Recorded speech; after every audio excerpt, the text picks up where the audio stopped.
नमस्कार। मुद्दे की बात में आपका एक बार फिर स्वागत है। आज हम बात करेंगे देश में स्वास्थ्य तंत्र और स्वास्थ्य सुविधाओं की। कोरोना महामारी की सुनामी ने हमारे बीमार स्वास्थ्य तंत्र की चूल्हे हिलाकर रख दी हैं। हम सब ने देखा कि 50 खरब डॉलर की अर्थव्यवस्था बनने का दम भरने वाले देश के स्वास्थ्य तंत्र की देखते ही देखते किस तरह सांसें उखड़ गई।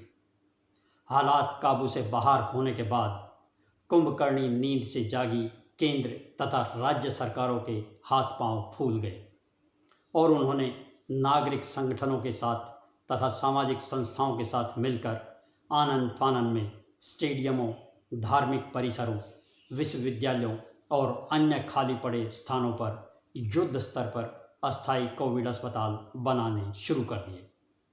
मेडिकल ऑक्सीजन के लिए मारामारी मचने के बाद सरकार को विदेशों से मदद की गुहार लगानी पड़ी।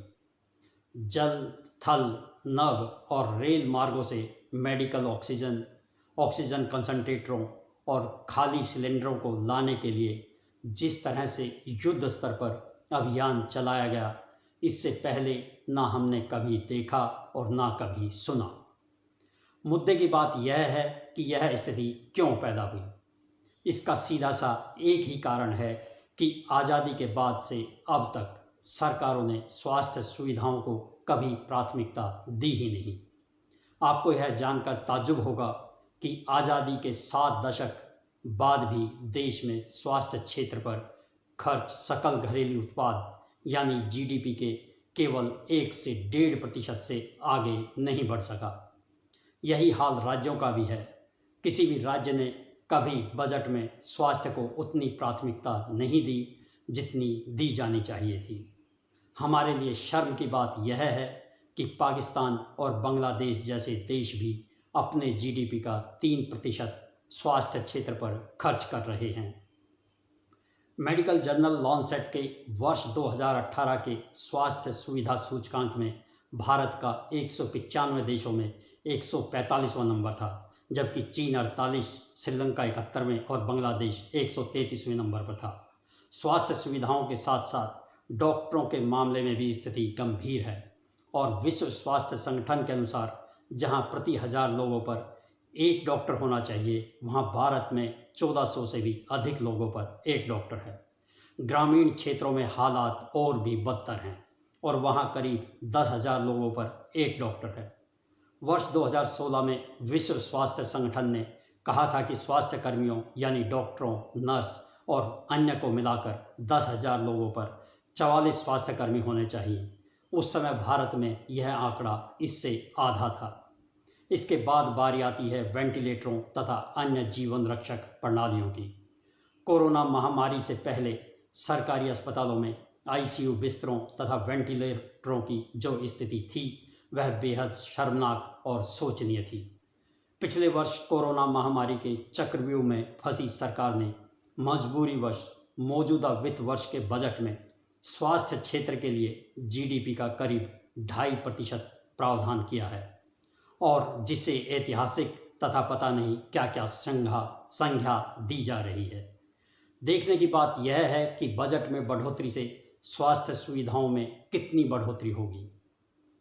यह बात भी समझ से बाहर है कि पिछले कुछ वर्षों से जब हमारे पास प्रतिभा, प्रौद्योगिकी, क्षमता और ऐसे संसाधन हैं कि हम सप्ताह भर में एक अस्थायी अस्पताल बना सकते हैं, तो आबादी की ज़रूरत को देखते हुए स्थायी अस्पताल क्यों नहीं बनाए जा रहे। इसके लिए पैसे की कमी का रोना नहीं रोया जा सकता, क्योंकि पैसा तो है, लेकिन उसे खर्च कहाँ और कैसे करना है यह सरकार को तय करना है। केंद्र हो या राज्य सरकार, उनके पास विभिन्न तरह की स्वास्थ्य बीमा योजना चलाने के लिए तो करोड़ों रुपए हैं, लेकिन अस्पताल बनाने के लिए नहीं हैं।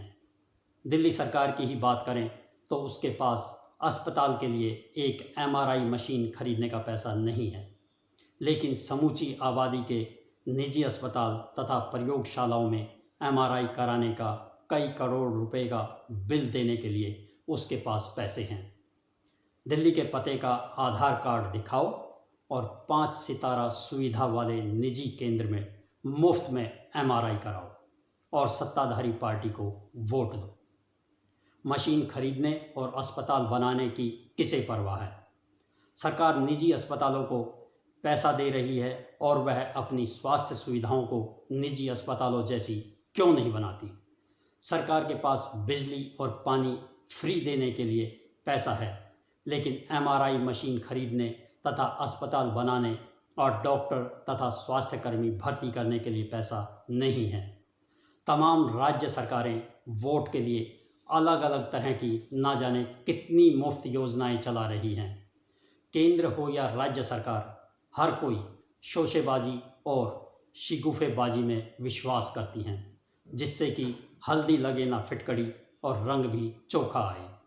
स्लोगन तैयार किए जाते हैं, उनके प्रचार पर करोड़ों रुपए खर्च किए जाते हैं, लेकिन असल में हाल वही रहता है, ऊंची दुकान फीका पकवान। यानी लोगों को सुविधा नहीं मिलती, केवल शिगुफा और जुमला ही मिलता है। जो भी पार्टी सत्ता में रहती है उसकी यही सोच रहती है कि शोशेबाजी से अपनी छवि चमकाओ और धरातल पर काम चलाओ काम ही करो। सरकारी अस्पतालों की ओपीडी में हर रोज़ कई हजार लोग जाते हैं, जिनमें से आधों को इलाज मिल पाता है और आधों को नहीं। ऑपरेशनों के लिए 6-6 महीने और सालों आगे की डेट मिलती है।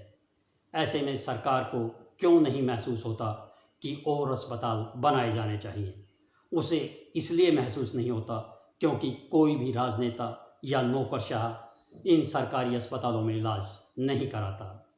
जब इन्हें भी 1 साल बाद की ऑपरेशन की डेट मिलेगी तो शायद अकल ठिकाने आ जाए और अस्पताल बनाने की बात दिमाग में आ जाए।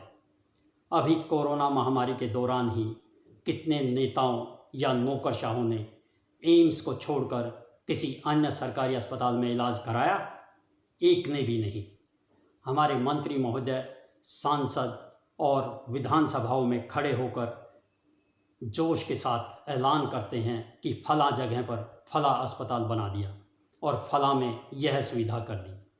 साहब, अगर सुविधा की है या अस्पताल बनाया है तो एक बार आप वहाँ इलाज तो करा के उदाहरण पेश करें। करदाताओं के पैसों से निजी अस्पतालों और एम्स के वीआईपी वार्ड में उपचार का अधिकार इन्हें जनता ने ही दिया है। जब ये नेता सरकारी अस्पतालों में इलाज नहीं करा सकते तो इन्हें वोट देकर जिताने वाली जनता को उन्होंने इन अस्पतालों के भरोसे क्यों छोड़ रखा है?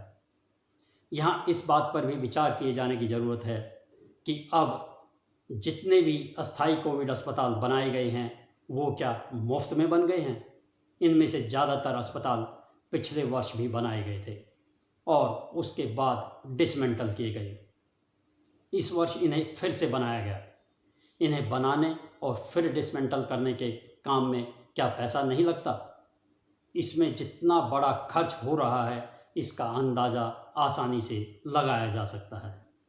यह पैसा आसमान से थोड़ा ही आ रहा है, यह पैसा भी सरकारें ही खर्च कर रही हैं, तो फिर क्यों ना स्थायी अस्पताल बनाए जाए? यह भी सोचने की बात है कि इन अस्पतालों के लिए खरीदी गई मशीनें और अन्य चीज़ों का बाद में क्या होगा। इन्हें रखने की भी जगह नहीं होगी और ना जाने इन्हें कहाँ कहाँ पटका जाएगा, जहाँ कुछ समय बाद ये कबाड़ हो जाएंगे। दुर्भाग्य की बात है कि सरकार 2 गुना या 3 गुना पैसा खर्च कर रही है, लेकिन इससे दीर्घावधि फ़ायदा नहीं हो रहा क्योंकि स्थायी ढांचा नहीं बनाया जा रहा है। स्वास्थ्य क्षेत्र की बदहाली का एक बड़ा कारण यह भी है कि हमारे अस्पताल और स्वास्थ्य सुविधाएं काफ़ी हद तक ठेके पर चल रही हैं। आप अंदाज़ा लगा सकते हैं कि जिस देश में डॉक्टर ठेके पर भर्ती किए जाते हैं तो वहाँ किस तरह का इलाज मिलेगा। वे इलाज भी ठेके के काम जैसा ही करेंगे और ठेके के काम का अंदाज़ा तो आपको अच्छी तरह है ही। सरकारों के लिए बचने का एक और आसान रास्ता यह है कि वे राजनीति करते हैं। भले ही कितने ही लोग मर जाएं, लेकिन ये राजनीति से बाज नहीं आती।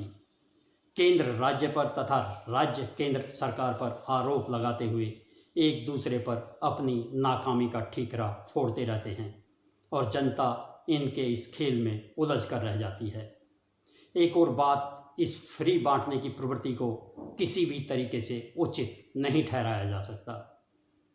आप भले ही नॉमिनल राशि लें, लेकिन हर सेवा के लिए पैसा लिया जाना चाहिए, जिससे कि उसे इस तरह बनाया जा सके कि लोगों को वास्तव में उससे लाभ हो। अब फ्री के अस्पतालों का हाल तो हम देख ही रहे हैं, और फ्री हैं इसलिए सरकार परवाह भी नहीं करती। एक नॉमिनल राशि लेकर आप अच्छी सुविधा दे सकते हैं। हमारी आबादी इतनी है कि सेवाओं के लिए मामूली राशि लेने पर भी अच्छी बड़ी रकम सरकार को मिल सकती है, जिससे सुविधाओं को और बढ़ाया तथा बेहतर बनाया जा सकता है। जब तक फ्री रहेंगे, अस्पतालों की हालत नहीं सुधर सकती। हमें स्वास्थ्य क्षेत्र में केवल वोट के लिए बिना सोचे समझे प्रयोग करने से भी बचना चाहिए, क्योंकि इसमें बेवजह पैसा बर्बाद होता है। इसका उदाहरण दिल्ली सरकार द्वारा बनाए गए हजारों मोहल्ला क्लिनिक हैं, जिनका केवल नाम सुनने में अच्छा लगता है।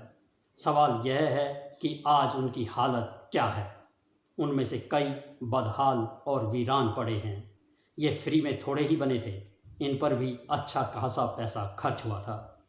इसकी जगह कुछ छोटे अस्पताल बनाए जा सकते थे, जो आज महामारी के समय में कुछ काम आते। इनमें से एक मोहल्ला क्लिनिक की छोटी सी क्लिप हम आपको दिखा रहे हैं, ध्यान से देखिए।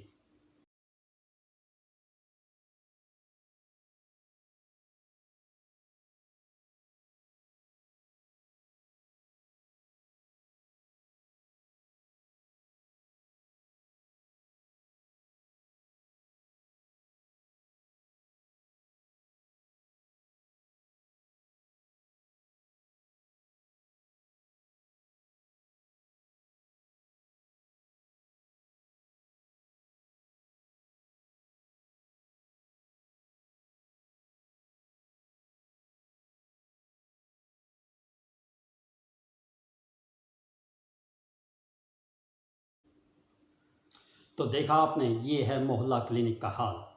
हम मानते हैं कि रातों रात स्थिति ठीक नहीं हो सकती, लेकिन इसके लिए गंभीर और ईमानदार शुरुआत तो करनी ही पड़ेगी, और उसके बदले वोट की आशा नहीं रखनी होगी। मेरा मानना है कि अभी जितने भी अस्थायी अस्पताल हैं, उनकी जगह बारी बारी से स्थायी अस्पताल बनाए जाएं, तो कुछ हद तक स्वास्थ्य ढांचा सुधर सकता है। आप हर 2 वर्षों में एक अस्पताल बनाने का संकल्प लें, तो भी 10 वर्षों में 5 अस्पताल बन जाएंगे। लेकिन यह संकल्प ऐसा नहीं होना चाहिए कि अस्पताल बनाना तो शुरू कर दिया, लेकिन बनता ही रहा और उसका काम ही खत्म नहीं हो रहा। दिल्ली सरकार द्वारा द्वारका में बनाया जा रहा और केंद्र सरकार द्वारा नजफगढ़ में बनाया जा रहा अस्पताल सरकारों के उदासीन रुख की वानगी भर है। द्वारका का अस्पताल पिछले 8 वर्षों से और नजफगढ़ का अस्पताल पिछले 16 वर्षों से बन ही रहा है। कोरोना महामारी की दूसरी लहर के दौरान आई सुनामी के चलते करीब 10 दिन तक देश में जिस तरह का दिल दहलाने वाला मंजर रहा, उसने मंगल ग्रह की ओर छलांग लगा रहे देश को एक बार याद जरूर दिला दिया है कि पहले उसकी सरकार जनता के लिए धरती पर तो ठीक से जीने का इंतजाम कर ले। यह दिगर बात है कि वोट की राजनीति करने और अपने ढर्रे पर चलने वाली सरकारों ने इस तरह के सबकों को समय के साथ भुला दिया है। अब देखना यह है कि ये सरकारें इस सबक पर कितना अमल करती हैं और इसे कितने दिन याद रखती हैं। दोस्तों, आपको यह वीडियो कैसा लगा? कमेंट बॉक्स में अपने विचार अवश्य साझा करें, और हाँ, हमारे चैनल को सब्सक्राइब करना ना भूलें तथा वीडियो को लाइक और शेयर ज़रूर करें। धन्यवाद। नमस्कार।